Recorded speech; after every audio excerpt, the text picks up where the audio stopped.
Welcome back to Sphere Squared. I'm Andrew Darrington, your host. Tonight, we're here at the True Vine for a third consecutive podcast. So thankful to have them as a sponsor of our podcast. We also have Stanley's Barbecue. We've got Goosehead, Ray Plunkett. We've got Rex Consulting. We've got Red Construction. We've got Vault. We've got the Humidor. We've got Holler Package Store out in Dunbarrel City. Sure, I forget somebody, but please don't hold it against me. We've got so much support. Really, really thankful for everyone that sponsors the podcast. We turn 2 years old next month, so super excited for what we've got to swore for this year, and super excited for content that we're about to create right now. Before I introduce our guest, just to let you know, I've got some salute from True Vine. What'd you get, my guys? Sanctival, love Sanctival. So good. And then we got a Fort Adrian McKenna 10-year. One of my favorites. One of my good friends. It's one of his favorites. So I wanted to... He's into, like, the pirate theme and stuff like that. They wear a lot of the different things that... They have their own crew and all that. And I just thought of him all week whenever we're preparing for this podcast. So without further ado, we've got Charles Turner. He's the assistant instructor at East Texas Historical Fencing with us tonight. Looking forward to get to know you, get to know what you do, why you do it, all that good stuff. So what got you into fencing? Or we're not talking about putting up a fence. We're talking about sword fight. I don't know, sword fight. Right. So When I was a little kid, everybody watches the kind of safe stuff. Everyone sees Star Wars, right? These heard of Star Wars. sure, yeah. But for me, my parents, and because my parents are in it, so I didn't well, my big inspiration for 1993 Disney Three Musketeers, the Antonio Banderas Vasted Zorro film, and also not Johnny Weissfeld, as far as Errol Flynn Robin Hood. I want to say the 60s or the late 80s, but those were my big influences. The Middle East, so Renaissance style toys. That's something I boy. Gotcha. So you're pretty involved in East Texas Historical Fencing. How and when did it get started? And, some people may not know we even had an East Texas Fencing. Yeah, so EMA as a martial art has been around for not really all that long. 10 years ago, my head instructor, or I suppose my co-instructor now, Michael Simmons, his friend Ability Phillips, who now lives in Dallas and runs Sister School of Bells, Scriptal. Meet the key. We get subsidiaries of a larger school out of Chicago called Papa Sorper. And they're a really large, Chicago's a big city, so they have a lot of studios. They have a really nice location. And we kind of became this satellite school now, so that we could get access to their resources of both curriculum and the regular officer that they will, their time, their money. And we were able to start off with some really good resources. We began in Lindsay Park, South Tyler, and we weren't there for very long, but you start getting looks because we were in one of the pavilions up there, and people walking by, walking their dog, going on jogs, and they give you the double take, and after a while, police show up and Really fighty. yeah. Well, police show up and they watch you for a while, and you think, maybe not. So we moved over to, did I say Lindsay Park? Yeah, that's right. Faulkner Park is where we start. Oh, moved to Lindsay Park. Okay, Lindsay Park's a door. Yeah, Lindsay Park's a little bit door note, and so we started here at Lindsay Park for quite a while. And then our instructor's former Kung Fu teacher at a spine opening course at Kyler Key Food and Fitness, and that was our first ever indoor location, which for anybody who knows anything about martial arts, indoor location with keys, storage, AC during the summer is a big deal. But unfortunately, the landlord for that property ended up needing half of their space at put that down, so we lost that space. So we moved to a quality school in White House. Yeah. And that school got eminent domain by the city and is currently being renovated into a civic center, which for fun, I work construction. I'm actually working on that lolly right now.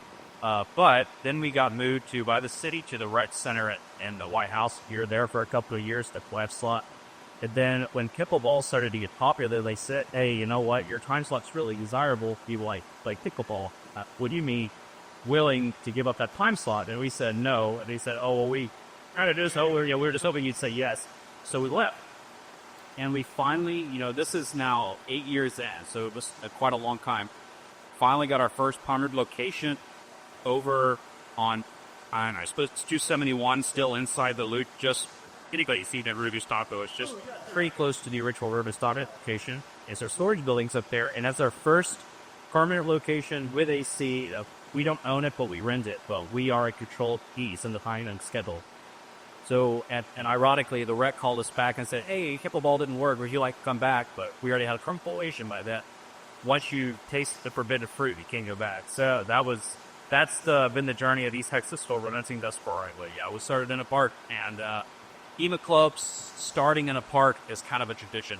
But it's a public space. People are around, and if you're trying to recruit and also like show off what you're doing, that's really the best of those public places to do so. It's great. So you mentioned that active HEMA coming bands. What, for the listeners that don't know what that is, what is it? Absolutely. So HEMA stands for Historical European Martial Arts. It's undergone a lot of iterations over the years just because we weren't really sure what to call it. So fencing has been around since the beginning of time. Really, they've always had some kind of fighting art that they chose to teach each other or write down. And it's, the movements from one position to another are just natural for the human body. If I gave a bunch of guys with sticks in the field and gave them an hour to invent something, they would just naturally come up with movements from point A to point B. And we could refer to that as a fencing system, even if it wasn't the best business.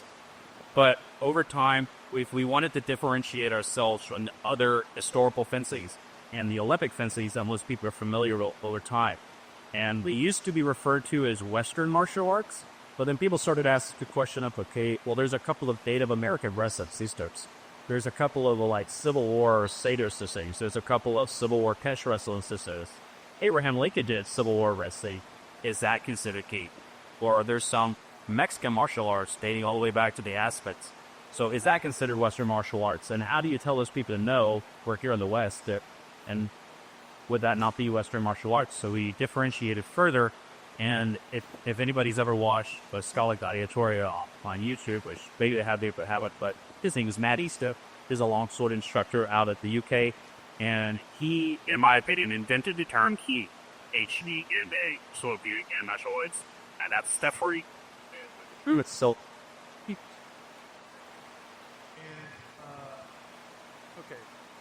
That's a lot to take in. Sorry, yeah. What else is it called? So it's been called WMA, Western Martial Arts. In fact, if you look at the fine print here on my shirt, this is Simbrogi's School of Western Martial Arts. They've been around longer than 20 years. So they've been around longer than the term HEMA has existed. This school's out of Oklahoma City. A good friend of mine runs that school. And it's actually, I'm competing here this weekend on Sunday. But since they've been around longer, when Western Martial Arts was the popular term, that was what they referred to their school as. And there are still a lot of what we refer to as legacy events or old guard events. Old guard being more than 20 years old at this point, which isn't a long time, but in the modern day, 20 years is a long time or progress. So there's still a lot of places that refer to HEMA as WMA, but yeah, for sure. There was another entity in the 90s called ARMA, and forgive me, I can't tell you exactly what that means, but ARMA was probably the first differentiation between the SCA. SCA started in around the 70s, either called the Society of Creative Anachronism. Anachronism here meaning that while they're based historically, they're not afraid to do things that are kind of fodder to be able to fill in the gaps with frog DNA or with something a little bit more fun to do. Because sometimes being strictly historical isn't what people want. People like that band Scasta. A great example of anachronism would be, if you've ever seen the film Ice Girl. Movie begins with, they play We Will Rock You by Queen. But they play the guitar solo on these horns, and everybody knows the words. It's still a very medieval film, but they include this modern song and that concept where you consider it anachronism. So the Society of Creative Anachronism isn't just a fencing tradition. There's a lot of things, quilting, blacksmithing, and all of the stuff, but fencing is an aspect they thought. So historical fencing was really popular with them for a long time. ARMA became this entity run by a guy named John Plates, who isn't really big in the community anymore, but he was probably first to popularize the concept of longsword or German longsword specifically within the defense community as alternative to the SDA and an alternative to a basic. Yeah. All right. Yeah. All right. So never know. It's fine. I'm learning a lot very fast. So you've used the term fencing to martial art a couple times, but there's a difference? And some sort of. So I would say that all fencing is a martial art, but obviously not all martial arts are fencing. Fencing comes from the Latin word defenso, which means to defend yourself. And for us, especially at this store, defense as a part is the most important thing to us, even more so than hitting your opponent with his sword. So defending yourself and not being hurt or not receiving the blow or not receiving thrust is to us even more important than hitting your opponent. The reason we believe that, and there's a suspensive disbelief that everybody draws a line in the sand of, you could say, well, we're kind of larking, kind of live action role playing in regards to every time we fence, we're ending, we're shooting or we're hitting each other with a sharp sword. We're pretending that we're removing limbs and stabbing all the way through people. Obviously, we're not. But in order for the game of fencing to work, you had to adhere by kind of a social contract that everybody signed because that walked for.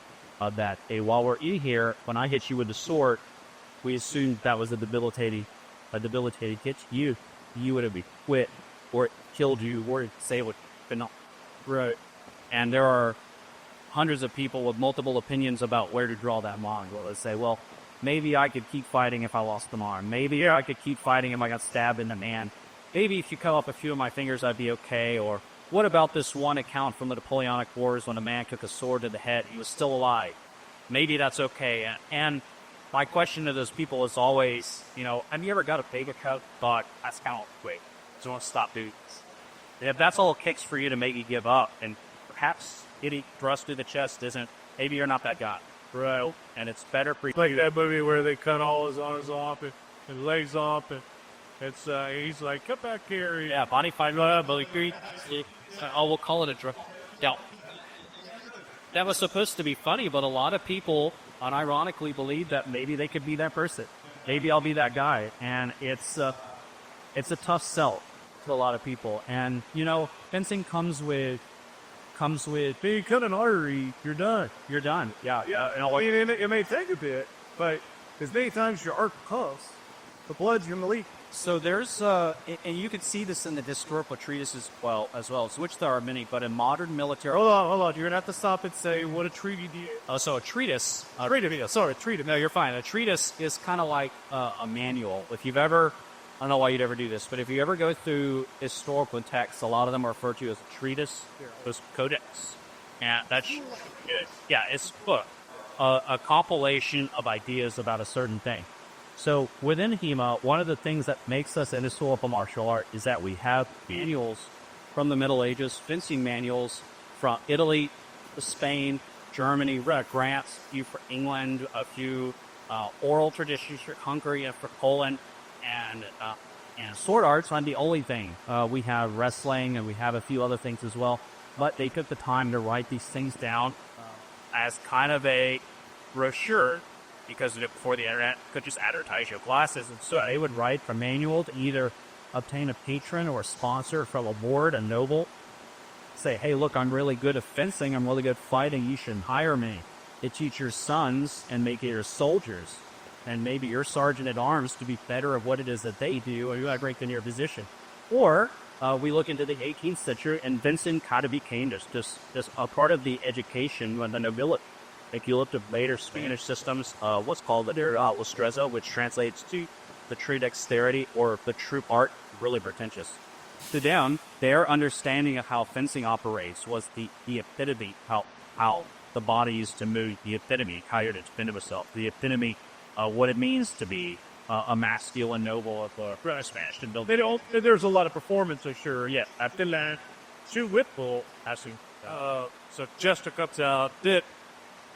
Maybe some dancers come out and band for fencing. It's fun that you mentioned performance as fencing. So there is a manual. It's called. So we have a few masters that we know about by name, and then we have some other fencing manuscripts where we're not 100% sure who the author is. Yeah. So we refer to them by their codex delegation. So there's a sword and buckler manual that we refer to as 133, but we don't know the wrote it. Right. We know the name of the person who paid for it to be written, but we don't know who actually wrote it, so we don't know what else to call it. There is a German fencing tradition. It's referred to KEF. We call it KDF. It's called Kunstgefechte. It means the art of fighting, or the school of fighting. And the main tradition they refer to is from a man, or perhaps a concept, a Johannes Lichtenauer. And because he was the first for the original German master, there were multiple masters or students of his that came past him. And if you're familiar with how the Bible was written, the Bible is written, and then there were multiple people who had commentaries about how the Bible is understood. In the same way, because in the Middle Ages and in the Renaissance, the Bible was considered to be the ultimate authority of science and literature, art, all authoritative texts were written under the same appeal to authority as the Bible. And so when people would write a text about something that was written similarly to the Bible, they would write it as commentary. And so Lichtenauer wrote what we know today as the settle. The German word, forgive me, Italian names, but it's just a poem. And it's a poem of specific stanzas about how loosely about fencing. You could almost say that it's written in code that only his students could understand. If all we had today was the Zettel, most likely we would have any idea what he was talking about, and we might not even know that it's about fencing. But because multiple students of his and other people who studied this tradition chose to, years after his death, write down what they thought that those things meant, we have an idea of what that Zettel means and what those people wrote. And one in particular, called 3227A, talks about what was it? Yeah, what was that talking about? You were talking about the Zettel. I was talking about the Zettel, but before that. If you are looking for a reputable builder with a proven track record and a client base to back it up, give Red Construction and Development LLC a call. Red Construction offers full design build services for new construction, custom homes, and remodeling with free site evaluations. They have an A+ rating with the BBB and are proud members of the Tyler Area Builders Association, Texas Association of Builders, National Association of Home Builders, and the Lindale Area Chamber of Commerce. Red Construction and Development LLC stands behind the exceptional quality of their work and have the expertise, the resources, and dedication to deliver the results you need on time and on budget. To learn more, give them a call at 903-630-8660 or visit them online at redconstructiondevelopment.com. Are you looking to optimize your drilling rig operations and maximize productivity? Look no further. Rex Consulting is here to power your drilling. With over 20 years of industry experience, our expert team provides tailored solutions that drive efficiency, safety, and profitability. From site assessments to cutting-edge technology integration, Rex Consulting is your trusted partner for land-based and offshore oil and gas drilling solutions. Ready to take your rig to the next level? Contact Rex Consulting today and send your operations to the next level in operational performance. Contact Josh Simmons at 918-637-9181. Rex Consulting, level up. Hey, podcast listeners, are you in need of some top-notch libations to elevate your next gathering? Look no further than Hootin Holler Liquor Store in Gun Barrel City, your go-to liquor store for quality drinks. From smooth bourbons to crisp wines and everything in between, Hootin Holler has one of the largest and most diverse selections in East Texas. Planning a special occasion? Let our experts guide you to the perfect bottle. You'll receive excellent customer service not offered in the big box chains. Visit Hootin Holler today and let the good times flow. Yeah, well, you were talking about different, you were talking about certain, these strips, that are labeled by the codex. And so one was done by Long Sword, and the other, in this case, you're talking about the German video I saw. You said a reference of where it's close combat. Yes, and you're using, blunt object to try to get under your companion or your adversary who's ironclad. I understand. Yeah. So what you're referring to right now is called Karnasvectin. Certainly. No, so honestly, Yeah. sounded safe. So Karnasvectin means armored fighting. Fectin is the German word for fighting. Fechtschule is the German word for fighting school. In the early Renaissance, in the kind of medieval period, so we want to define terms. Just kind of a mind-boggling thing for me is everybody remembers the moniker that in 1492 won a sail the year Julio. Everybody kind of thinks of Columbus as this like Renaissance, and a time period-wise, 1490s was the very beginning, or not the very beginning, but the beginning of the Renaissance. And a lot of these longsword and fencing manuals that we have are mostly from mid to late 1400s, up into the 1500s, up into the 1600s, and we only have a few older than that. But what's important about Columbus is that we see Columbus as this Renaissance figure, when in reality, someone like Columbus, where he is soldier, would have been wearing full plate armor or mail and might have had a long sword or perhaps a ruffled hammer or something like that. And them perhaps not discovering the New World, but discovering the New World in such a way that it mattered to the West, mattered to the Western powers, especially Spain, Italy, at that time.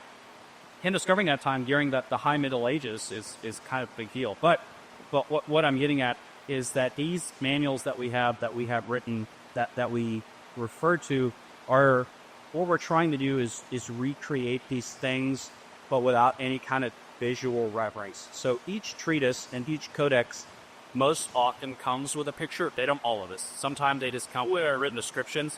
But if they do come with a British mood, Yeah, sure. Like, I mean, it's kind of like pretty. They're like weird looking people. absolutely. They have weird stances, and sometimes you just can't really get a picture of what's happening. True. So a lot of that has to do with the art from the time period of what was. 100%. And also you also are relying on interpretation, because some of the wording is either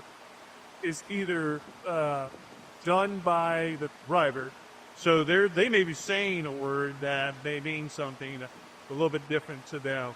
So as it's passed on generationally, every person that's reading it and that is trying to think of a word is transcribing is also putting their kind of fingerprints on it as well. Yeah. No, I understand. So there's a lot of questions that people have about, like, hey, just because this guy wrote this thing down, does that make it reliable? Because if you ever go down the rabbit hole of, like, funny martial arts videos on YouTube, there's some stuff from the 80s that's just wild. Yeah, for sure. Wild. But you have to remember that this, video cameras existed, but the internet didn't exist, really. And so they could film this thing, they could produce it, and they could sell it. Or this blockbuster, or they're pushing. Yeah, and they're doing all sorts of crazy stuff. And who's going to call them out? Who's going to see it? Who's going to see that? And then, you have people saying, We also knew that there were royalties every wildly insane. absolutely. And so you may have had somebody, write one of these treatises that is that a treatise? Treatise. Sorry, Sorry, and it could have been just absolutely just insane.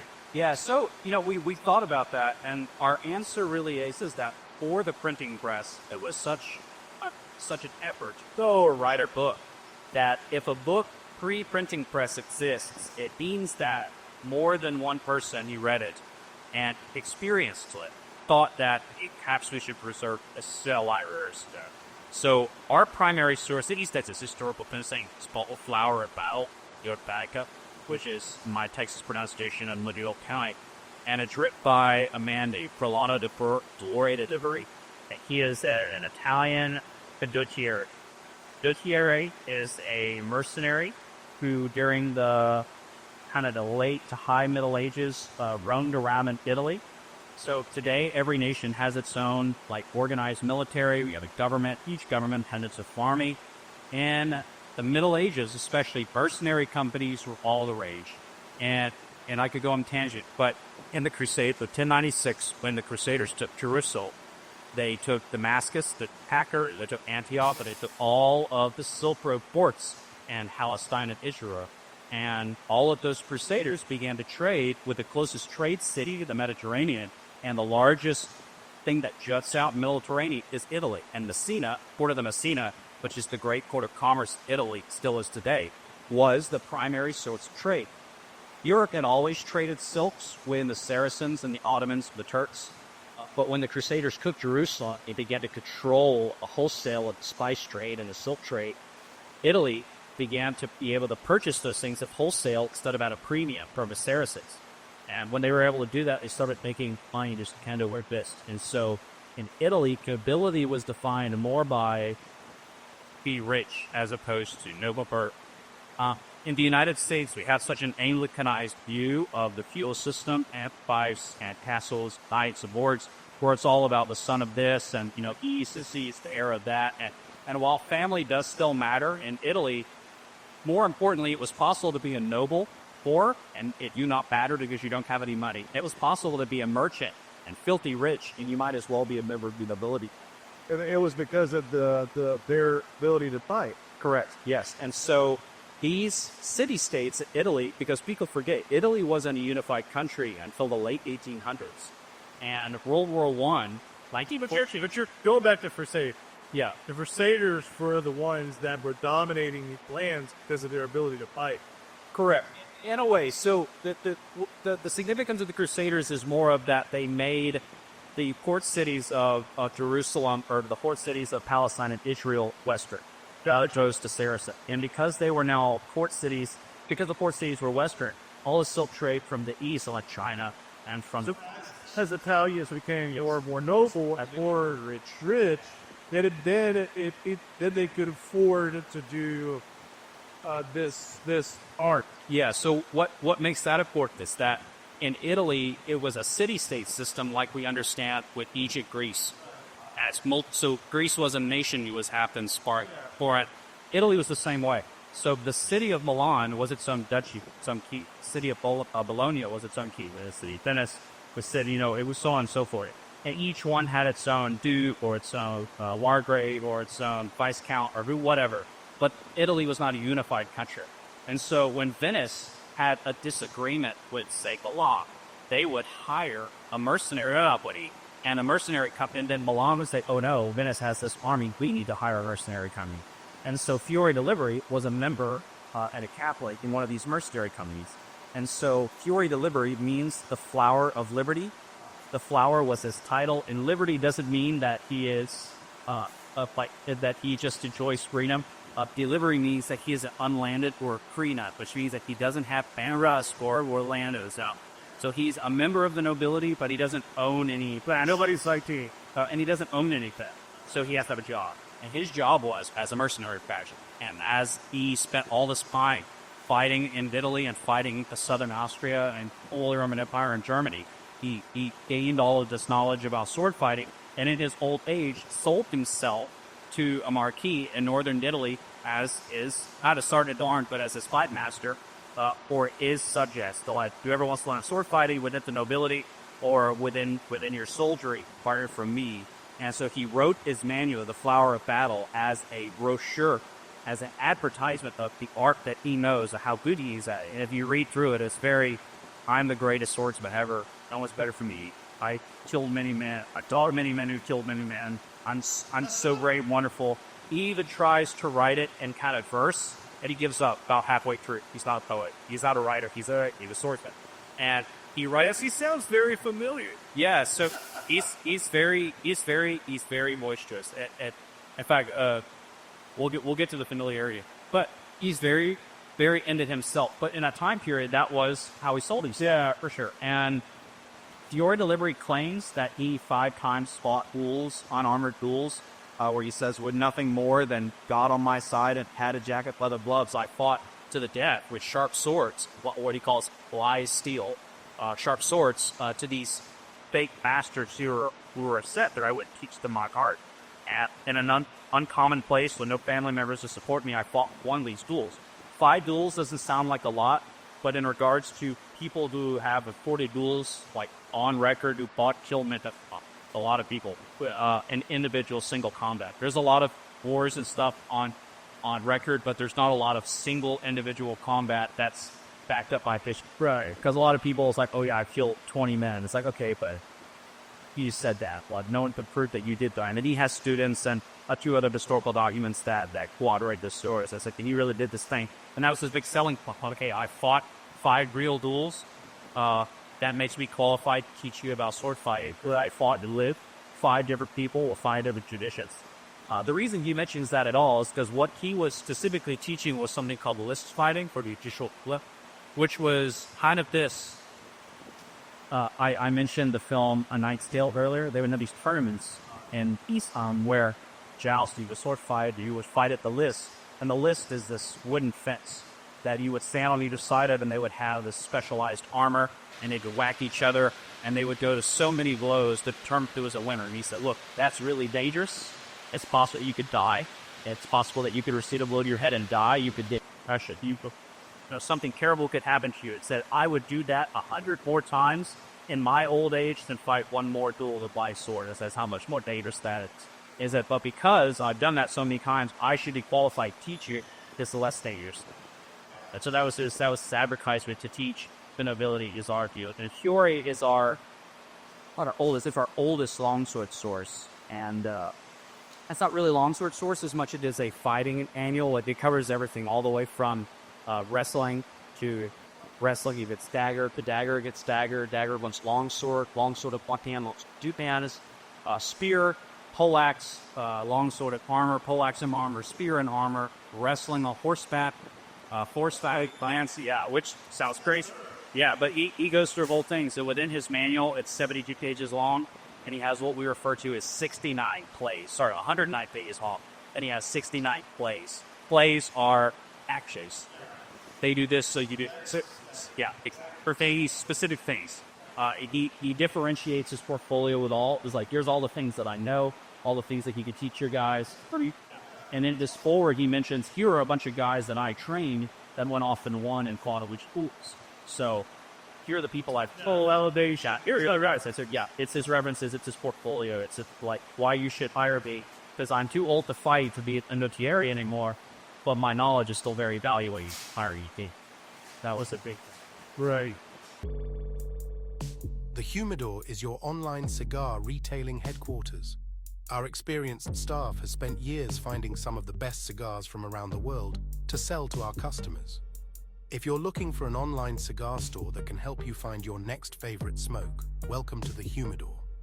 We began the Humidor because of our deep appreciation of the finer things in life, a good conversation with friends, an aged whiskey, and, of course, a fine smoke. That's why, in addition to selling premium cigars online, we also operate a brick-and-mortar cigar lounge in Tyler, Texas. Our lounge is crafted to provide a classic ambience with modern sensibilities, and we've spent time ensuring that smokers and non-smokers have an enjoyable experience, whether they're there for a drink with friends or to enjoy the game. When you're in East Texas, there's one name you have to know: Stanley's famous Pit BBQ in Tyler. Since 1960, Stanley's has been smoking up award-winning brisket, fall-off-the-bone ribs, and creative sandwiches like the legendary Mother Clucker. It's not just barbecue, it's an experience.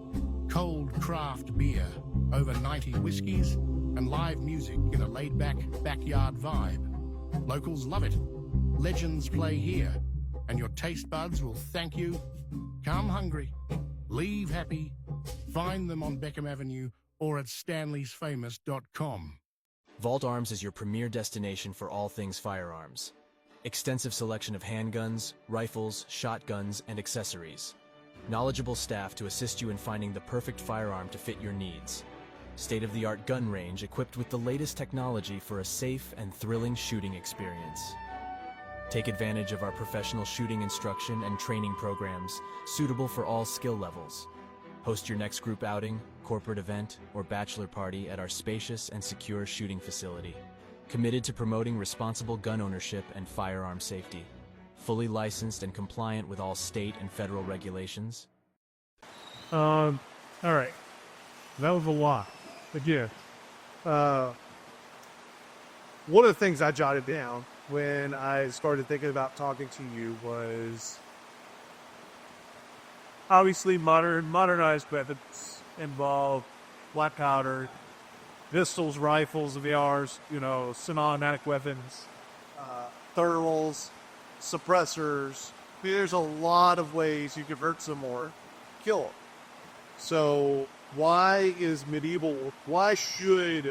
medieval warfare be important to study? Well, the short answer, right? There's a lot of things that no, absolutely. So I'll be the first. I thought the Walkman was cool. What? Yeah, I'm only 29. So Oh, yeah, for sure. I thought the iPhone 3 when I was in 8th grade is the coolest thing. Yeah.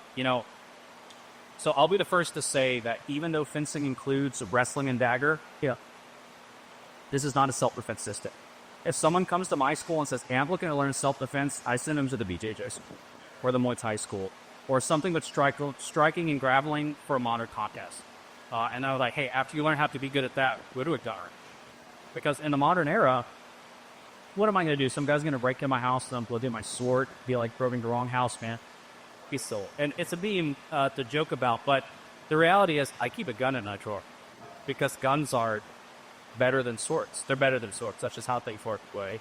So fencing as an art, as a hobby, is more about the individualistic understanding of like discipline and the desire to have a martial art. But more important to me is that if people who are old enough remember when there was a time when, after work, out at home, you go to like the community center and you play pool, or you sing karaoke, or you do darts, or you go play golf, or these are things that are not work, that are not home life. And it's this third thing that exists for you to put your time and effort in, thing that makes work right.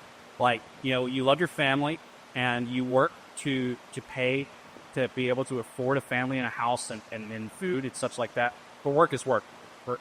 And your home life is your home life, but sometimes it's necessary to have a third thing to do, whatever that is, that perhaps isn't analog. And that's why it was important to have pool and karaoke at baseball. Yeah, whatever it is, whatever your thing is. And for us, and for me, my selling point for fencing was fencing, doesn't have to be the sport, was fencing all, is that third thing for a lot of people. It's something to put your time, to effort, and passion to it. It's something to be passionate about. It's something to love and to want to do and share with friends. And to just enjoy. It's something to enjoy. But in regards to the practicality of fencing, it just is not. But it is like all adult hobbies. I mean, like, what's the point of fishing? Maybe you eat the fish that you catch. Maybe you eat the deer that you shoot. But what's the return on investment, really? How much money do you... Speaking about fish and sword. Yeah. What's the money you spent on all that gear, on that deer stand, on that lease? Why are you doing that? Because you like it.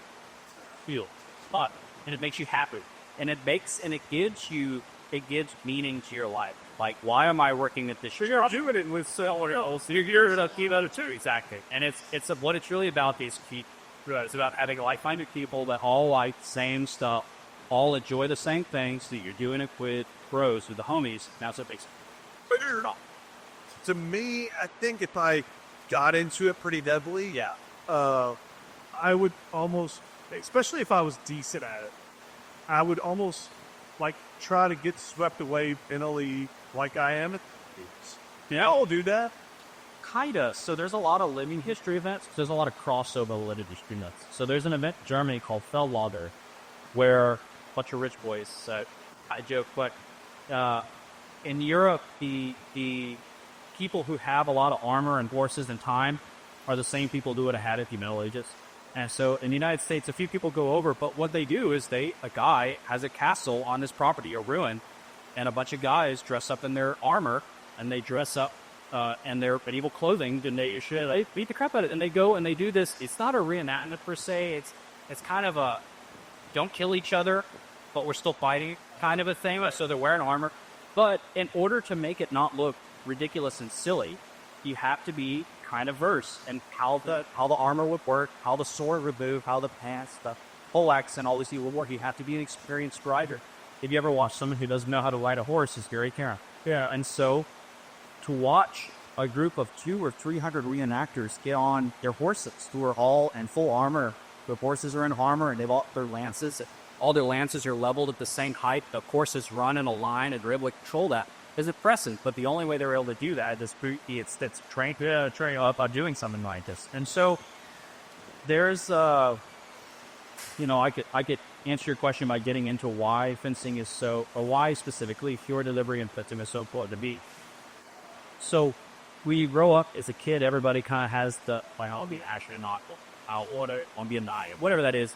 And as you grow up, to book Thanos from the Avengers, you find out that reality is all decreased. Find out that cowboys were murderers, killers, and knights were a bunch of murderers and rapists, and they were bad people. And this, Camelot, King Arthur idea that you have a good knight versus bad knight, the reality is that reality is grayer, and that people are good when they want to be and bad when they want to be. Sure. And it kind of sucks because you, as a child, you have heroes to look up to. And so instead of looking to reality, people turn to fiction. And so things like Game of Thrones, Lord of the Rings, the Star Wars are so popular, and they're full of quotes that people like to quote at each other because they're epic. Awesome. Sure. And that part is a sell, that's too. And at the end of the day, those things are real. Rush. And so for me to... People are thinking it, or they want to think it, or to justify the part of their life. Yeah, absolutely. And it's something to feel good about, is what it really comes to. But when I read The Flower of Battle for the very first time, and I read what a real person, Yore, said, and he was describing why the longsword is important. He says, I am the longsword. I dispense justice, I advance the cause of good, and I destroy the call of evil. Nothing can stand against it. Whole ass, I'm spirit with that. I was like, that's the cool thing. And a real guy said, and there's some other quotes too, from fencing manuals that are just about light, or the concept of knights used to write or inscribe on the inside of their helmet, Memento Mori, that says, remember you will die. And that's not Orbit, it's remember you will die. If you've ever watched Starship Troopers, or you're familiar with John Daly, the Marine at the Battle of Belleau Wood, who said, come on, you sons of bitches, do you want to live forever? The idea was like, hey, we're all going to die. Be brave. It's a remember to be courageous. And so those things existing in real life for me was that outlet of fantasy that I had jumped into. But here it is. Here's a real guy who really said, and maybe he wasn't a good person, but he said that cool thing that I liked that reminded me of this fake thing from Lord of the Rings when the film King of Heaven that I love so much. And for it to be real and for me to be able to experience it, or to try to recreate it to my best ability, for me, was a great privilege. And it made 6-year-old Charles just to run around the woods with a bucket on his head and stick. It's super happy. The thing that 6-year-old Charles believed wasn't a complete plot, or wasn't a complete fabrication is for that to be real in some way, shape, or form was the most important. That's why I'm so passionate about that history or a story. Yeah, for sure. I hear it. It's a fascinating topic. I can see how people are pretty attracted to it. Why is it growing so much now, do you think? Just like, I'm sure 8 years ago it was pretty like tight-knit group, maybe 4 to 5, maybe 6 people. So, and now how many people are involved? And what I mean by involved is maybe, once a month. So, we joke about this, and anybody who's ever been to a martial arts class or run a martial arts class knows that even if you have 200 paying members, we don't. But it's not uncommon for like, hey, we have class every Saturday at 10 to 12 in the morning. Every Saturday. It's not that every class is a surprise. Everybody knows in classes. This week we had 3 people. Last week we had 25 people. Right before that we had 70 people. Next week, the all leaders showed up. Why is that? I don't know. But as things like Hoover, which I can talk about what that is in a minute, or Bombered MMA, have gotten more popular, more televised, as friends of mine, friends of mine like David Miller, who runs Sellsword Arts, he's now the largest sword fencing channel in the world at 1.6 billion subscribers, too. And other friends of mine who run YouTube channels, as social media, especially short social media, the concept of just scroll, by sheer volume, people will come across at least one sword fighting. It's almost impossible to stroll for, like, if you just sit in the bathroom, at least track of time, and just stroll on the toilet, you'll eventually come across something related to fencing or swords, whether it be that by you are fighting or whatever. You'll come across it, people are like, I like that. And, do you know anybody who said, I like Lord Brains? Hasn't seen it, or doesn't like it? Everybody likes it. Or has seen them, or has seen Star Wars, or by Star Wars. Even if it's not for them, they can at least acknowledge that you would express about. And if you like that thing, knowing that there's some sort of physical outlet to enjoy that as well, for the bunch of people who love it just as much as you, Right. then why would you go do that? We kind of have a joke. Everybody who comes in the fencing school on the first day, they always like Dungeons and Dragons, they love Lord of the Rings, and they love Warhammer 40k, or Warhammer Fantasy. And if you're not familiar with Warhammer or 40k, no Kairos, some people, but Dungeons and Dragons, do that sort of thing. People always like those things. It's like my students or new students come in, and it's like the same person go over. Yeah. The DNA is the same. Yeah, well, it's the same kind. But I mean, so why is it grow? It's grow. Yeah. It's a lot more popular than it was 5 or 10 years. Yeah. Why is it more popular now, Big? I think a lot of the social media, I like the advertisement on social media, or rather passive advertising, because if you watch those videos, they don't say, But hey, try this. you think social media is get somebody out of their off their couch? Well, no. We can talk about advertising for a second, but I think it's a mix between the social media aspect and the desire to have that third thing. I think I think that baby boy. I think that is too when we talk about, as we get to like metaphysical understanding of what a human and the soul desires. I think the other thing is this: like, if I want to go play golf, I've got to have some physical attributes to do it, or at least start. True. Or otherwise, I'm gonna go out there and I'm gonna, hit cars and I'm gonna hit fences and I'm gonna have a piss poor time. So but I finish my point here. You could walk into doing some stroll the fencing, and I could do some movements in front of you, and you could say, "Hey, look, I think it'd be a good idea for you to start on this discipline," and I could get good at that, even if I'm not in the best of shape, or I have a general no understanding of what the hell I'm doing. Sure. And even if I'm not perfect at it, I'm doing something. And just the mere fact of doing something for Sophie, is a huge, absolutely raid from what they're doing. And if they're, let's say that it's my first day in, I didn't sit around, I don't do much, I may be part-time employed, so there's a lot of things working against me. My home last night, great, but I find, let's say it's social media, or maybe I have a friend, I bet you it's a lot of growth. There's 3 friends that are doing it. All these are not the same. And then, so I show up, and you see some movements with me. I look pretty lethargic, and I look spastic. And you're like, hey, look, I think this discipline is to be yours. So you hand me a, right, whatever it is. It's not going to be a sword, but it's going to be something else. And you're like, hey, man, I think this is what you should start with. Then you partner up with someone who knows that it's my Thursday, right? Okay, right, just like jiu-jitsu or anything else. Now I'm sparring with somebody who understands my level of understanding. This is my first day. Also going to probably go pretty easy on me. We're going to trade blows a little bit, but I'm going to feel progress almost immediately. There is an affinity to that, I believe.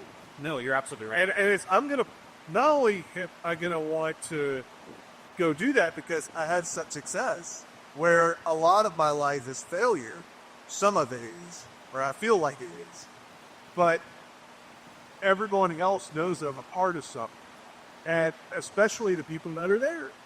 So it's an inclusive society is what I'm getting. Absolutely. So 10 years ago when I started, gear was hard to get, and it was expensive. Steel swords were like unicorns, man. They existed. Like everybody knew a guy who had one. And then what would happen is someone would get one and you got one.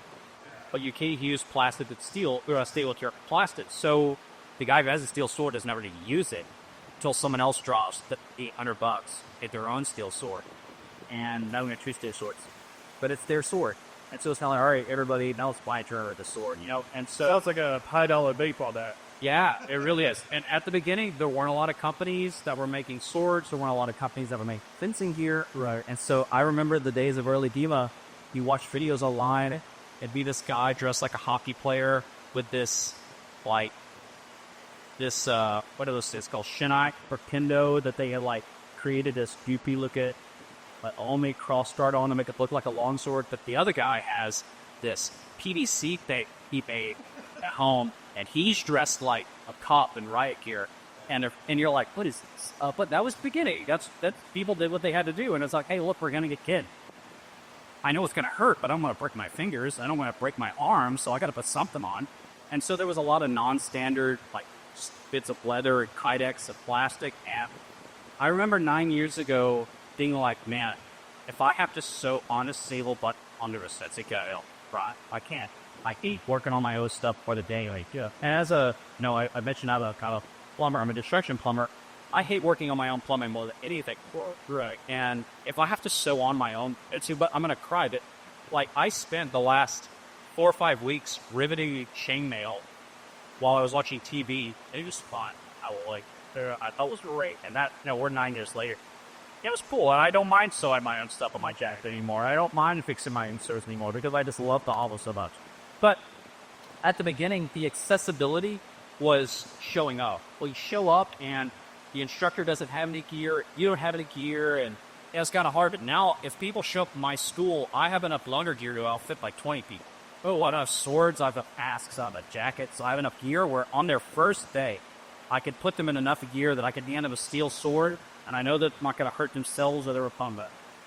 We have rules like, hey, two brand new people can't fight each other. That's what's going on. But, and then we have other swords, like we have pretty decent foam simulators that are good for people with a lot of gear. That even if they swing as hard as they possibly can and are good custom branded ourselves, like correct themselves. Most of the injuries that come from DEMA are self-inflicted, like, just like any martial art or football. Most people don't get hit from getting tackled. They get hit from blowing their knee while they're running. Or from landing weird and they catch a ball. And I don't want to say they do it to themselves, but they kind of do it to themselves. Most people are hurt by themselves. A physical aspect, physical form like fencing, I might take my shirt off, but I got bruises all over my chest and arms. That's nothing. But I've broken fingers. I've blown my discus. I've blown my ACL before. It was 100% my fault every time. Just because I was doing stuff that awkward ankles, weird stuff. But it was a lot of It's first, but it's third way.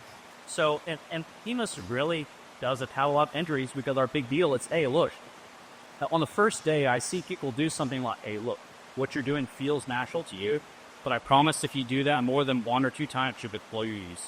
And I really don't want you. So I need you to fix them. And I told to be. And if that's off-putting to them, maybe this is not full. Yeah, sure. So look it out. Yeah, I'm just trying to make sure they don't purge themselves. Because, well, if you're a doctor and you love fencing and you break your fingers, or you're a surgeon and you break your fingers, you're not a surgeon. So it's very important that you choose a discipline, or perhaps you'll fight with people that aren't after breaking your fingers all over. And so you have to calibrate your enthusiasm, calibrate what it is, be honest with yourself about what these are. This is a combat sport. BJJ is not safe sport. We're putting people in blocks, we're essentially folding people in half, and they cap. And if they don't know, hey, my arm's about to break, I should cap out right now. If they aren't trained to know when their arm's going to break, then their arm's going to break. Yeah, and now their arm is breaking. And so learning to know and duck, or he had the kid, or he's safe now, these is on his stair. But we start on day 1. Make sure that people understand that. But in regards to accessibility, now people can come in and on their first day experience the whole of fencing. Yeah, enemy, here's a steel sword, here's a nice mask, here's a nice here. And I made it a point to make sure that my loaner gear was down nice, so that I want dressing people on necks to smell like ratty, old, falling apart gear. But if they show up and they're kind of on the fence about, well, I really want to spend a night of my day, a night of my week doing with, that I wanted to wear the nicest stuff possible, hold the nicest sword possible, and fence one of my best students, or myself, my other instructor, but to be able to get the best experience possible and if there's time. And you mentioned word of mouth as a way to get people into it. We talked about every so often, about once a year, we'll advertise an intro class. We'll pay for a Facebook ad, $5, $10. And it always slows up. But I don't think I had one single teaching from any of those things. But where I have had a success is that those people show up to class, well, this is really cool. I really like this. I'm going to come back. We'll never come back. Then they go home and tell the brother with friend. Or they go to the bar and they tell to the buddy, like, hey, I didn't stay. And the buddy's like, that's not shit. Real quick, they show up and they're the suit, but I really got. A person who was cold about the thing that happened, now it was awesome.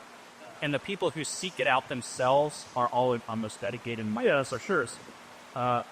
By virtue of, I think everybody deep down thinks swords are cool. If you say swords aren't cool, I think you're lying. I think you're lying. But having an outlet to do that for real in person and it not cost that much money up front, I think is really why the sport has grown. Because now, 10 years after I've started Sesame here, I have plenty of gear for everybody. We got dual location where they see. It's popular on social media. It's an outlet for somebody to be passionate about. There's no negative other than the time sake. It is something that you want to Probably more organized competition too. Yeah. So the competition now, Like if I want to get serious, there's more outlets for me to test how good I am. yeah, absolutely. Like I'm competing this weekend. If I wanted to, if I really wanted to, I could compete every week. Right. And in Europe, even more. Some of those guys, like I've competed now for 7 of my 10 years, and I've probably competed in 100 tournaments. I know guys, European guys, like Polish guys or Estonian guys, they have tournaments 3 times a week. Right. And there's guys who are less than a year who have competed 1,000 times. Right. To me, that's crazy. Good for them that they got that time and want to do that.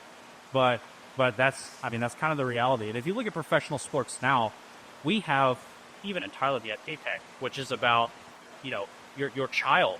I'd be a prodigy. Here, let's train them up. Yeah, let's break that. And Olympic fencing is that way now. Someone shows up, they're 15 years old, and they say, hey, my son wants to do that big. Does he have a chance to be any good? I have to be the bad guy and say, sorry, he's too old. If you watch Star Wars, I remember watching Star Wars and seeing Anakin the first time. He's like a 9-year-old kid. Vader's like, too old. And I remember thinking, he's 9 years old. What do you mean he's too old? And then you find out, well, the Jedi were recruited kids as like 1, 2 years old. And fencing, it's the same way. Hey, my kid started foil lessons at 7 years old so they could get into pizza. So, with 15 years of experience, whether it's set at the elite team night or full, how do you keep them? How do you compete with that? And then, so me, I started fencing when I was 18. Because he was new. Yeah, I'm too old. There's no way that I could go take up foil or MMA lessons if they, a little bit competitive. And the cutoff for the Olympic team now is at 40. Now they have what's called masters. We do top Olympic fencing, but 40 plus. So imagine a 39-year-old competing with some 18-year-old Div 1 A-rated foilist who won gold or bronze at the last Olympics. How do you feel like that's going to go? Why either bond? Unless you just love it so much. And so for me, That's all you're doing at that point, yeah. Or you're just trying to stay involved to go into that. Yeah. So Hema is not old enough to have that kind of legacy. Yeah. And so right now, it's possible for someone who's 25 years old, was never done a physical thing in their life, to decide, you know what, maybe I won't play video games tonight. I'm going to go fencing, and I'm going to do this physical thing. And they'll fit right in. They'll be fine. They'll be fine in that thing, and they love it. And because we're in Tyler, we're the only fencing school here, we cater everything anybody wants to do, because we must be able to retain. Sure, Dallas has 5 fencing schools. And because of the population that's deep, Dallas, each fencing school can kind of subcategorize itself as a niche. If you love competition, well, you can go to Dallas Historical. Those guys, some of the best competitors in the world. Do you love academic aspect with Hema? Do you think reading medieval Italian is the coolest thing ever? Do you like holding a sword in one hand and a book in the other? You do the Dallas Renaissance Sword Guild. They're there for you. Do you like, do you think that, if you just like an inclusive space where I don't really like competition, the academic thing is not that cool to be, or I really just want to be out with my friends, there's schools for that.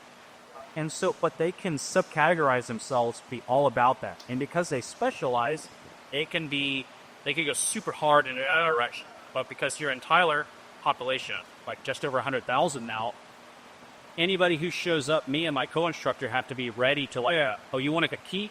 Well, here's how to key. Oh, you just like read it.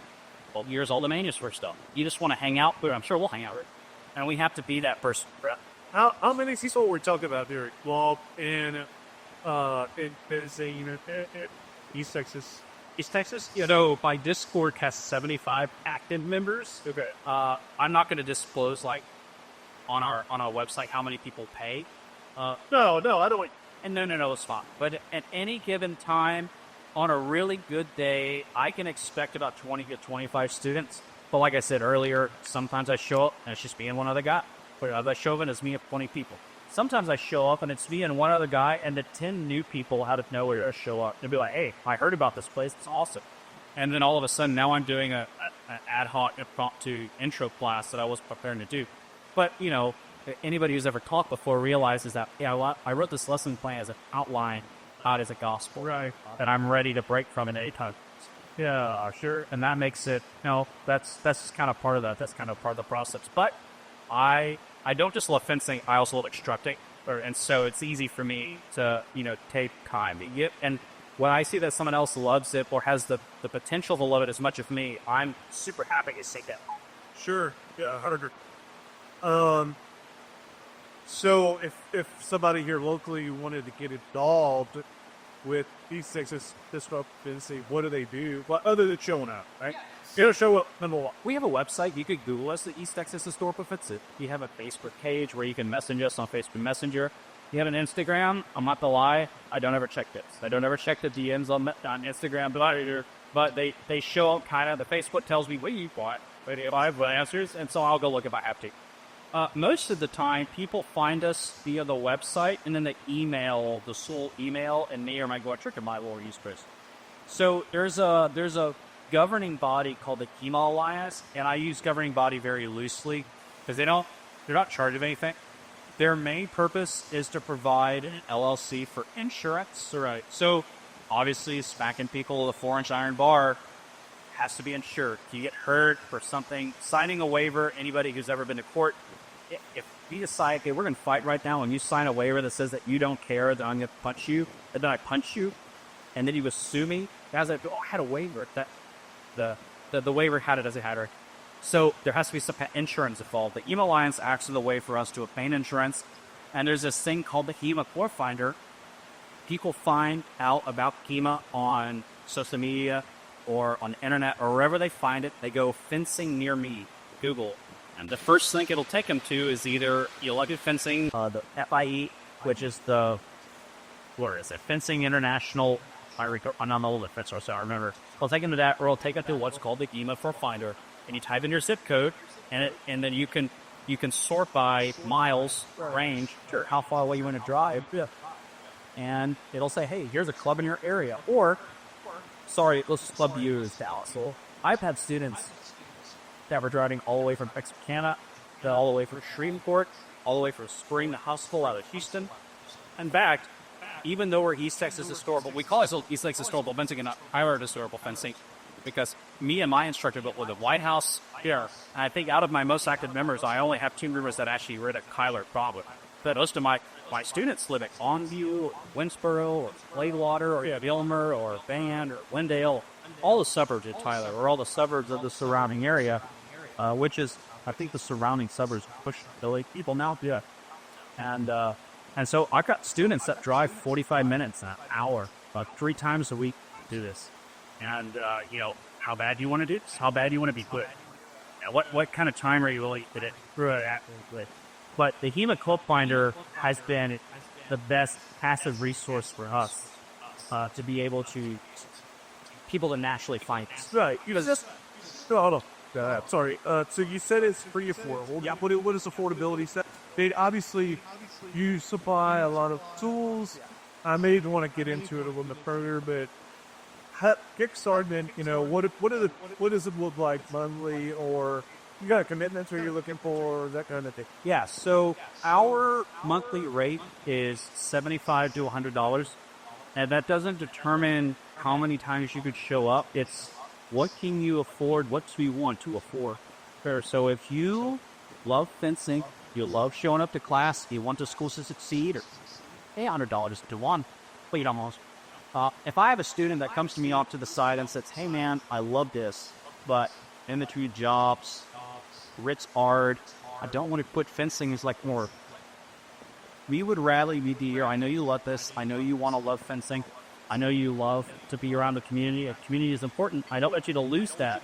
I'm not worried about those people spending money on this thing. I'm happy for them to just not spend money at all.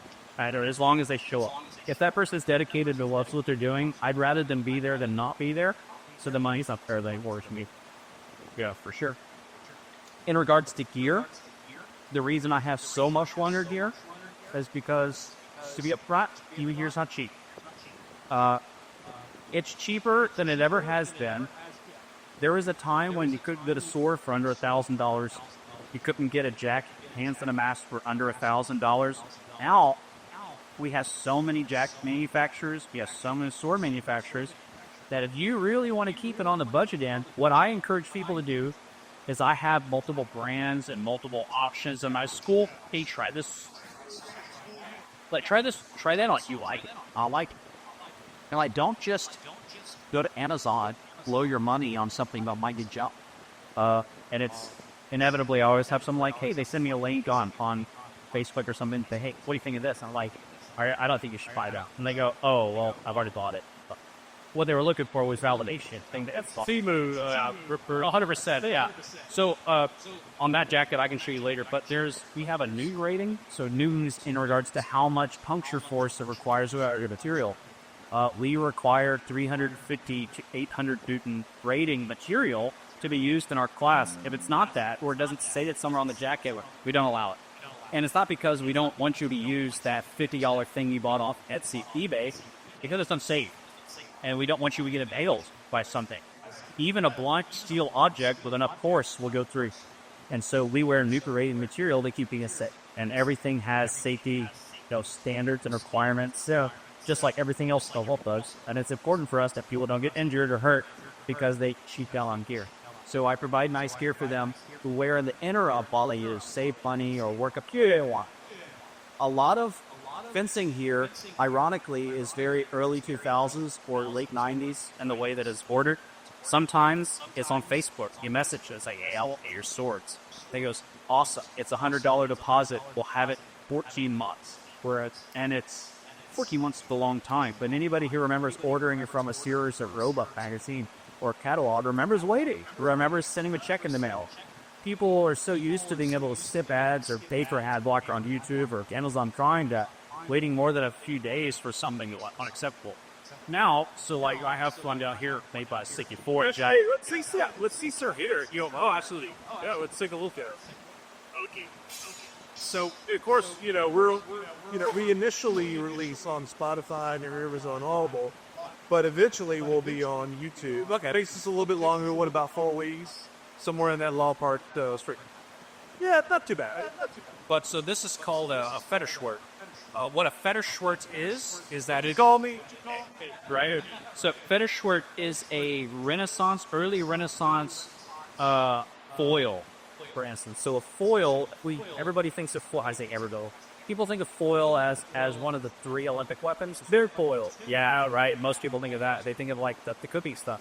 But a fencing foil, all training swords are fencing foils. At a 6, because the foil is just the training version of the thing that you're doing. Okay, so is this supposed to be a circling, or? Yeah, so I'll get into that. So you got a blunt. This is blunt. That is blunt. It's blunt. It has a blunted head. And I saw where some people fight like this. Yeah, so that's a pass sort of. That's sort of. Yeah. So what that's meant to simulate is it's meant to simulate a long sword.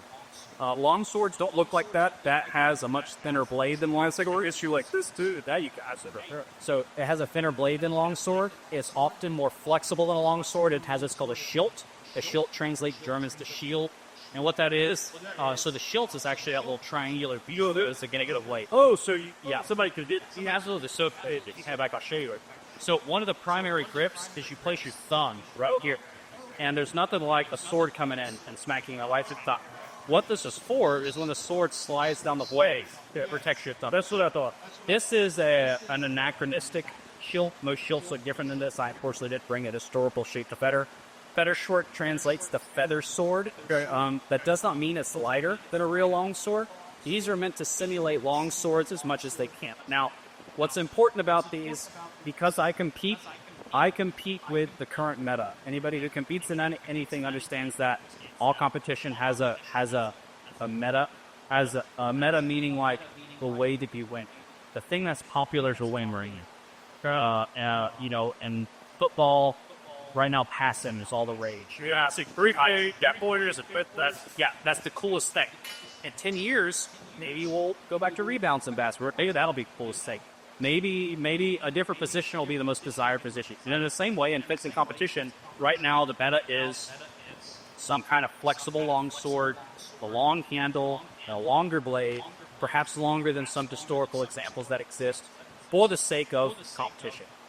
I had shorter blades that are meant to simulate one-to-one historical swords, but I brought this one because I'm going to compete with this sword this weekend.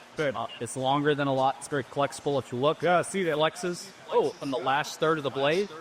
The reason it does that is because all of your, I call it blade actions, when your blade touches the other person's blade or to here, I don't want it to flex very much here. But when I stab somebody, I want it to flex if they don't dodge. Every letting it hurt. Yeah, good. I want everyone to see it. I don't want them to get hurt. Right. If you've ever watched any Bruce Lee films or anything, he does this thing called a 1-inch punch. Right, you want to. You have to. Exactly. So the 1-inch punch, where he shapes kinetic energy and he transfers a ton of force into somebody, is a demo where he hits someone in a chair and they were flying backwards. Right. And it's a gimmick to show the possibilities of kinetic energy. With perfect structure and perfect kinetic chain of energy, I could really hurt somebody with a thrust. Yeah. If the sword is stiff and they're coming forward, and I with a perfect forward line, it's somebody I can really hurt them. So, sword flexes. So that a lot of that force dissipates in the flexing sword. That's what makes. What do we got? So, what else I got here? So, that's competitive too. So, this is a rapier. Okay. This is based off of a French model from a film, actually. This is called a swept hilt rapier or a basket hilted rapier. This is the basket hilt here. This is called the Keon, the Willen, if you're American. Often they were straight, stuck way out to the side. This one's curved. This one's curved because this is designed around a civilian, wearing model. So you see that there's a cant. You walk around? Yeah. So when you wear it on your hip, this doesn't stab you in the side. Let's see. So they lose a bit of functionality. How do you hold it? When you hold this one, this is called the ricasso. These are called finger rings. This is the grip. You hold this. I like to use 2 fingers or 1 finger. I grip through these rings into the ricasso. I hold up my hand like this, and I race the pommel into my wrist. Okay. So that sword literally becomes an extension of my arm all the way out as much as I can, as much as possible, so that I have as much control on it as possible. Yeah, so like that. It's like that. That's it. Okay, and then I pull it in Just like that. so it becomes an extension. Right. Okay. So your joints, there's a lot of tendons in every joint. Yeah, for sure. It's really important that you don't overstress or fatigue tendons in a way that you can't take. So your wrists, your elbow, and your shoulder are super important not to high over your end and not to ovaries. I can understand now you compete pretty fast. So a lot of people fatigue in their forearm, they fatigue in the shoulder. Yeah, shoulder. Definitely feel the shoulder.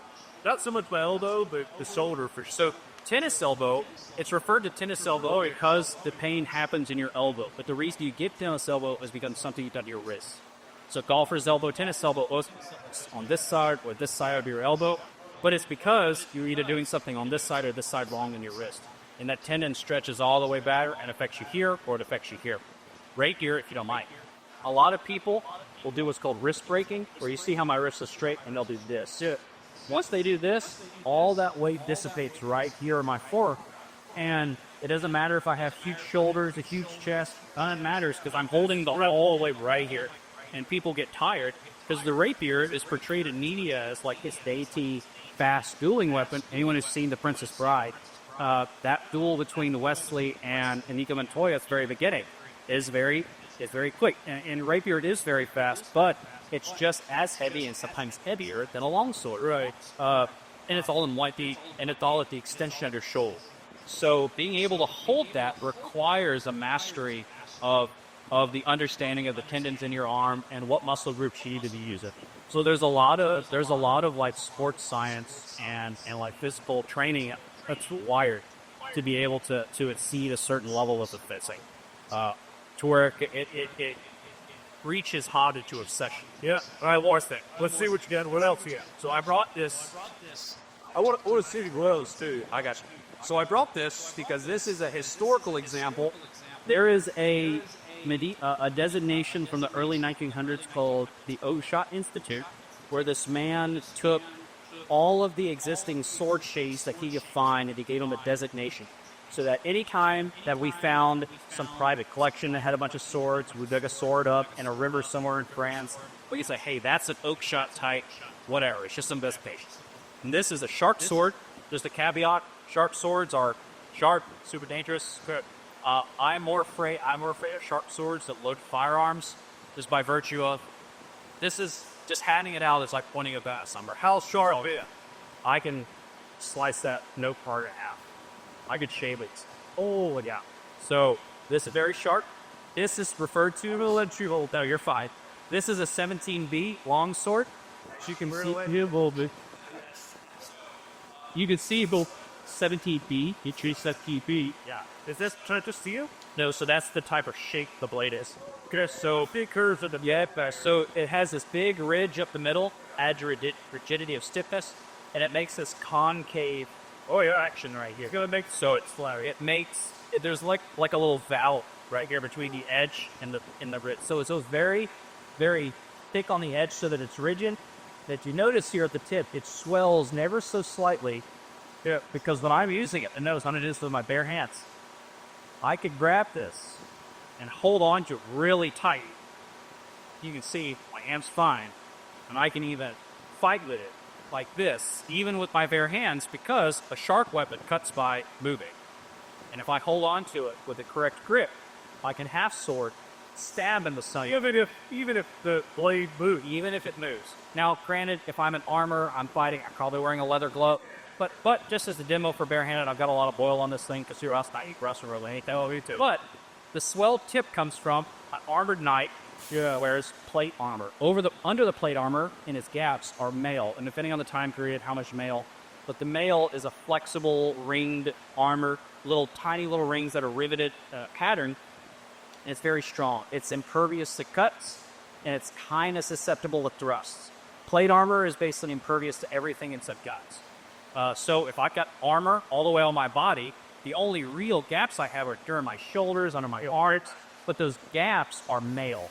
So what I have to do is while I fight the half sword, if I cut my opponent, nothing happens. I bounce off his armor and nothing happens. So what I have to do is I have to work my way into one of those gaps, and I take this swelled in, I put it to one of those arenas, and with the whole structure of my body, I push as hard as I can, and I pop the rivet on that ring, and then a second ring pops, and the third ring pops, and I very slowly drive this sharp tip into my opponent as much as I can. And I, as Fiore says, I give the pain so that he cannot fight back. And I shove into his shoulder, into his arm, to his armpit, into his palm, or wherever I have to. And then I wrestle him to the ground, and I kill him with my dagger. Or I remove his bite, or I force him to surrender and I ransom him off. Just a quick caveat. In Europe, there was an unspoken black market of notes, where it was just a whole economy based around just ransoming each other. You fight a battle, 100 guys on 100 guys, they win. Not a lot of people die because they all surrender. Well, they surrender, and now a poor noble, all I've got is this, I got liege lord, I got this cramped little house, and nobody wants me to marry their daughter because I don't have a lot of money, and how am I going to continue my name? Well, I just caught the Marshal of France, one of the richest guys in France. I just call him, I take him home, and I'm going to write his family, say, I got the boy, give me money. And they're going to send me a ton of money. I'm going to take his armor, I'm going to take his horse, I'm going to take his sword, sell all that, or keep it. And I'm going to make a ton of money, and he and the Marshal of France are going to become bros while he's in my captivity because he's a noble. I put him in jail, just hangs out at my house. He's just not allowed to leave. Right. So we go on hunts together, and we become bros. And I get all this money, and I let him go on good terms. And now the Marshall France. Oh, I've already been in Columbus. I'm very rich. I owe him money. I just owed him. Yeah. So the Marshall France goes home. He goes, hey, I was in captivity with this guy 4 years while you guys were paying rent. He's a really cool guy. He's got a lot of money. Paid him all his money. He's got, a lot of standing with the kids. He fought his way up. I don't know with him.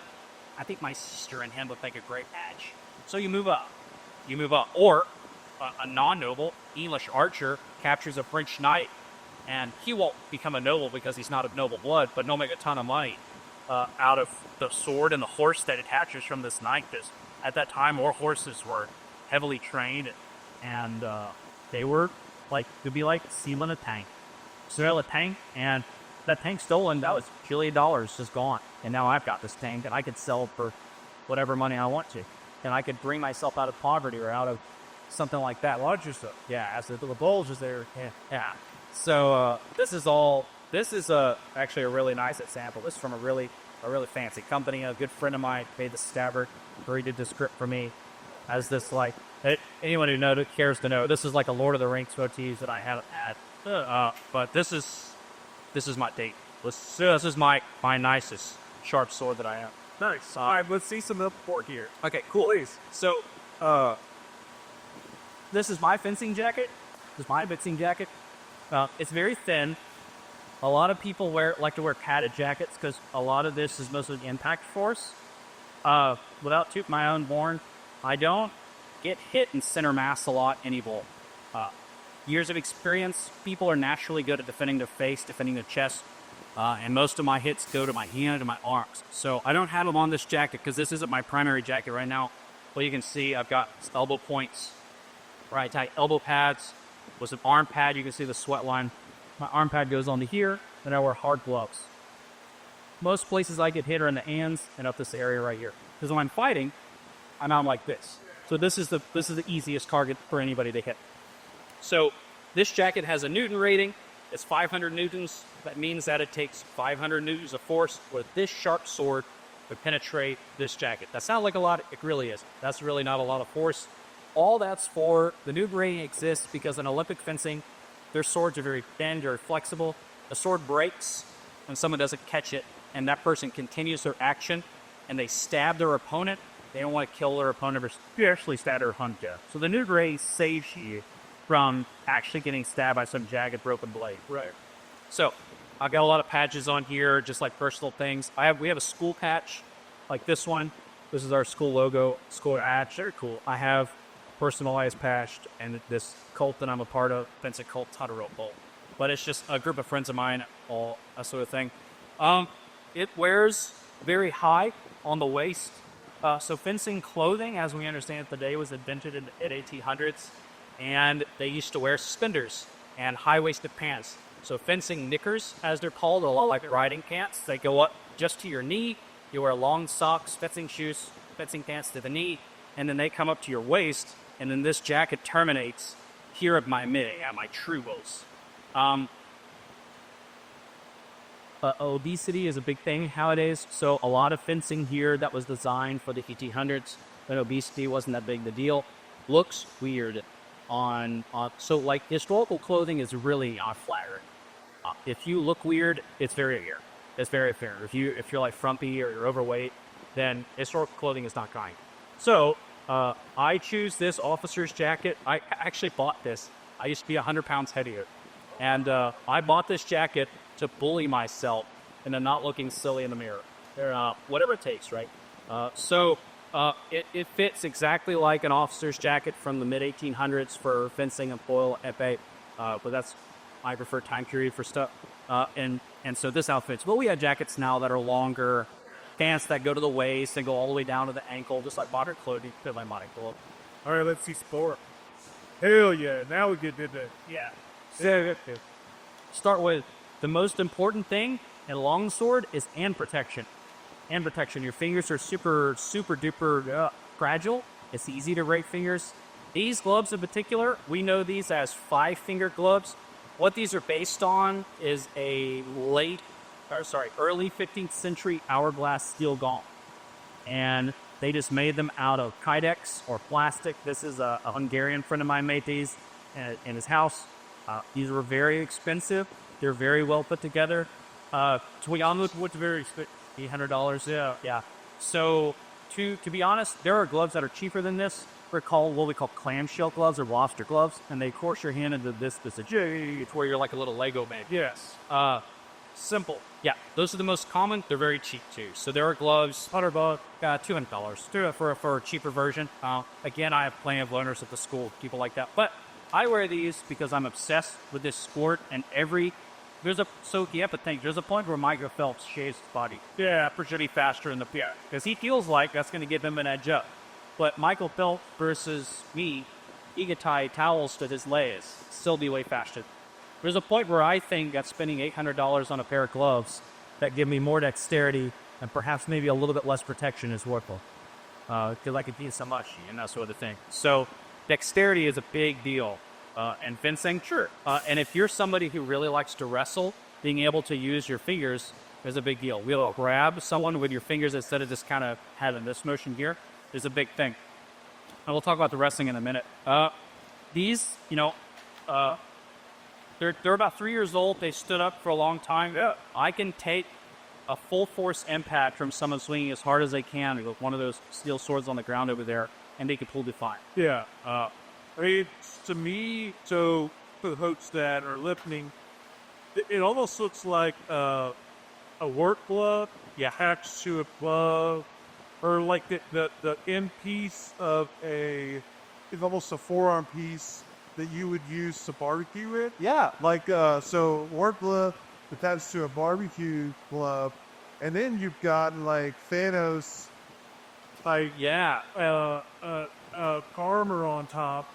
But when you put it all on it, Which like, it almost feels like you just beat the crap out of it. So one thing that was important about a knight and armor is that even without a weapon, because you're invulnerable, if you're not wearing any armor and I punch you with my gauntlets on, I can kill you even with just one punch. The knight himself. That feels like you got some brassed up. In a way, yeah. And so you're also protected if somebody hits your finger. Yeah, 100%. So that's really the main goal. The reason that I wear these isn't so much because they look like historical armor, because they're badass. They are cool. It's because for me, dexterity, and this is the personal opinion, dexterity is more important than protection. There is a point where when you're really new, the hands are the closest guard of your opponent. You getting hit in the hands is something that happens maybe every other round. And I wouldn't recommend gloves that move this much, that have these many gaps on the side for someone who's brand new because of the risk of breaking their fingers. Because I've been fencing for 10 years and I'm pretty good at defending my hand, defending myself, I can take an incidental touch to the hand and, not that big of a deal. Right. So let's think about, say, boxing for a second. A good boxer is hard to knock out, not because he can't be knocked out. If he's standing completely still and I get in as hard as I can with perfect structure, I can knock out that boxer. He's not hard to knock out because he's invincible. He's hard to knock out because he's hard to hit side. Because he moves, he puts his hands in the way. And so there are things that he is able to do that dissipate the flow, so that he doesn't get hurt. Right. And in the same way, these gloves, for me, I'm good enough at moving my hands that if I do get hit in the hand, it's always fly or an incidental. But there are other gloves that are far more protective that sacrifice dexterity. Right. Claire. And I mentioned Goosehead earlier. They have gloves that make that clam, and then not only do they clamshell, but they rivet together. Stick your sword in your hand, and then someone comes over and buckles them. So your sword can't come out, and your hand can't ever open until someone unbuckles it for you. And that's that's both a safety and I don't want to lose my sword. Sounds like a rodeo there. Yeah. It's a safety thing because they're going way harder than we are. I've got these leather gloves. I use these for lighter fencing, like saber or rapier. That will go like good. Yeah. So these gloves are actually TIG welding gloves. Okay. That somebody riveted some plates to. So these are homemade by someone who's a really good artist. There are mass-produced gloves where the inner glove, and the cup are purpose-made for that. They sew them. They rivet these plates to them. I had to try this. Oh yeah, try it. So These gloves here, this looks like royalty. so they have padding. They got with this, all the fancy cuffs and everything. But if you notice, the padding on them is in a real specific area. Some places are padded, some places they're not. Top of the thumb. So I was, if I'm holding it, that's going to be the most. So if you look at a sword like this is what we refer to as a simple cross or a simple cross guard. You need a lot of protection on your hands to protect you when there's not a lot going on. But on that rapier from earlier with that big basket, there's a lot of material in the way that'll save you. So with a saber that has a large bowl around your hand, or a basketball cross, or a bowl around your hand, the only places you're ever really going to get hit are back here and up here. So all the padding is here and here on the thumb and on the tops of the fingers and the back. And the rest of this is just kind of in between your fingers too. Yeah, that's the big thing. And if you notice, there's breathing holes because these are full suede leather. Oh, leather doesn't breathe, so the holes are there to breathe to make sure that the gloves don't become gross. That's true. And the next, and maybe probably the most important piece of fencing gear is your helmet, your fencing mask. Okay, so I painted mine because I think that's cool. Yeah. It's not really common to see painted masks relative to fencing that aren't nationalities. Those people with painted masks, it's American flag, Japanese, wherever they're from. This is actually Edward the Black Prince's sigil, 3 fleur-de-lis and the lion. This is the national flag of medieval France. This is the national flag of medieval England. When England decided, hey, I forget the exact relation, but they were like, hey, my great-aunt's mom's best friend's brother used to be the king of France. I should... Right. So they invade, and they include the French colors and their national colors to be like, this is all one kingdom. We're going to fight about it. And so Edward the Black Prince, Henry V, and a couple of guys before him in the 100 Years' War this was the English sigil. Because I think the 100 Years' War at Battle of Agincourt, which is my preferred time period because your delivery wrote his manual at 1409, Battle of Agincourt, 1415. All the cool stuff I came to school about fencing happened around that time. And since the Agincourt is a good historical marker for everybody who's a little bit interested in the historical fencing or the history, this is a great immediate identifier of what it is that I do to. And people who are strangers to me at events can see this and immediately know what I'm about, what I'm into. And then, so most fencing masks you'll notice don't have back of the head protection, don't have an overlay. As in electric fencing, that's not a valid target. Their weapons really don't hurt you in the back of the head. Because we're swinging iron bars to each other back of the head for hard protection is super important. Side of the head protection is super important. And a mask that doesn't immediately depress onto your face, it's really important. So this is a coach's mask, as you can tell by the black fit. Most fencing masks are white or silver. On the product, this is black, all black. Coach, to differentiate Olympic fencing from a coach and student, black versus white. The reason that black is so popular at HEMA was because at the very beginning, the most dedicated to fencing HEMAs or fencing gear that you could get was coach's gear. Because when you're the coach, it's your job to get hit by your students. You're just get hit all the time, whether doing drills or hitting you in the head or hitting you in the body. So you wear this overly padded stuff that's cumbersome. That's not good for competition because it's overtly cumbersome. But because you get hit all the time, you wear overly padded stuff. So when historical fencing became popular, the only readily available gear that was thicker than Olympic fencing gear was coach's gear, and it's black. So we call it HEMA into black. And so you can identify old guard guys in fencing by the fact that they wear full black on the major. Nowadays, because of the how much HEMA gear is available and how many different masks are available for you to buy, you can wear all sorts of wild, crazy colors with all sorts of patterns. We've got technology where we could print like designs onto the fabric. So if you made up some kind of coat of arms or design to like you print that on your jacket, you can wear hockey, neon yellow, or whatever you want. I think that's the customization is what makes it really cool. The people who really like the art stuff really enjoy being able to customize the gear to look. Dan, I gotta try that on, but for sure, I just didn't want you to fill it up. They're good. They're try that on. Dan, we covered a lot. Yeah, in a short period of time. Which obviously, if you talked before a week's, a certain amount of time, you would create content. Anything you left out? I think, do want to get into HEMA, if you think that's a cool thing that you want to be interested in, I would start with... I mean, you started with sending them the video you said. So hard to free it still. The video is called Back to the Source, and all it is about an hour-and-a-half documentary about what is HEMA and why are we doing HEMA, and by what authority do we teach fencing, is all that really is. Like, what is it that we're trying to recreate? If you're local, East Texas Historical Fencing, we're all you got. You have to come to us. But, we're super welcoming to all creeds, all religions, all social, political views. Something that's super beautiful for me is that most people aren't terribly aggressive in person. The internet is an awful place where you can hide behind a keyboard and say abhorrent things that you would never say to someone's face. And fencing, because we're all here to be fencers, everything else that you are, even if it's your most important identity due to religion or social issues, we're here to be fencers. We're here to fence. We're here to fence and fight each other and learn how to be fencers. And that takes a front seat.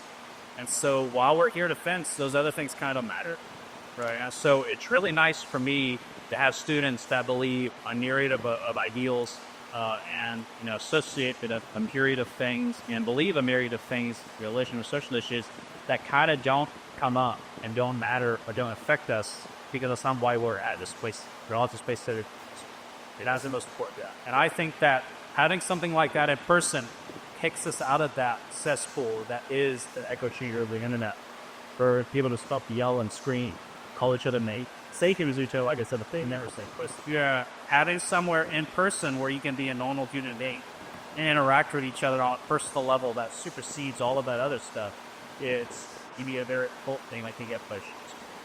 Man, I'm so glad that we reached out on Facebook and said, hey, we need some content, and we were trying to build like our 2025 schedule.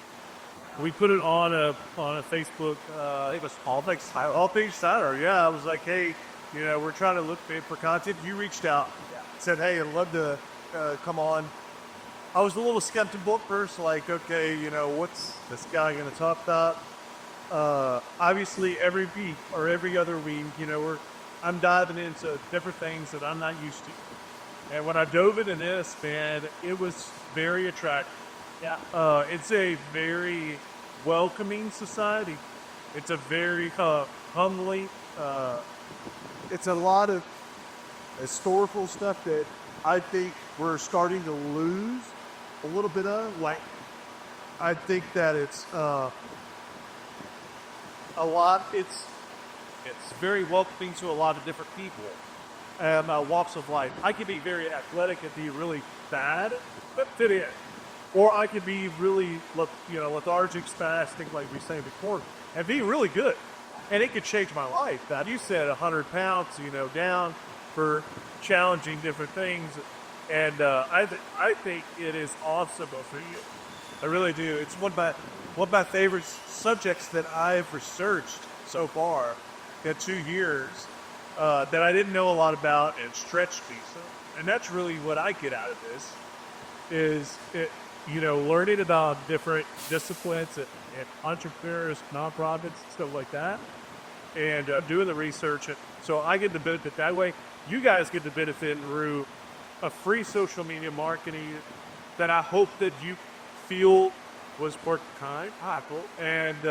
And we get to put it out, on Spotify, on Amazon. You can share it on your website.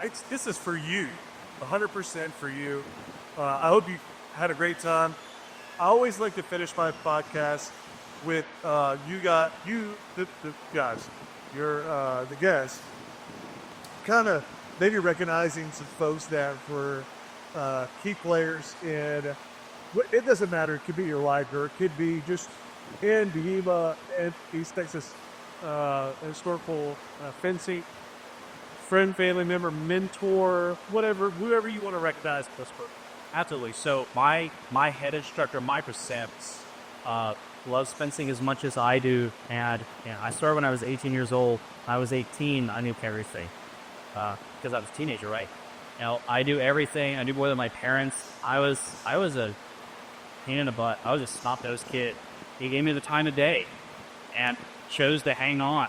I'm not that kid anymore. Well, I'm still pretty honest, pretty young, but I'm not that person anymore. And he stuck with me the whole time and put up my bullcrap by natural arrogance that people have when they have a little bit of success. And he, kept me from being bad in this thing that he kept pushing me to be better and better and better as a competitor and as a coach, and trusted me to be a coach one day. When I look back on myself on day one, I think nobody should make a first head coach. Nobody should never put that person in charge of anybody else. And I credit all that to I know which Michael Steps. It's one of the best men that I know. The school wouldn't be anything it is without him. We have the locations that we have without him. We have the resources we have without him.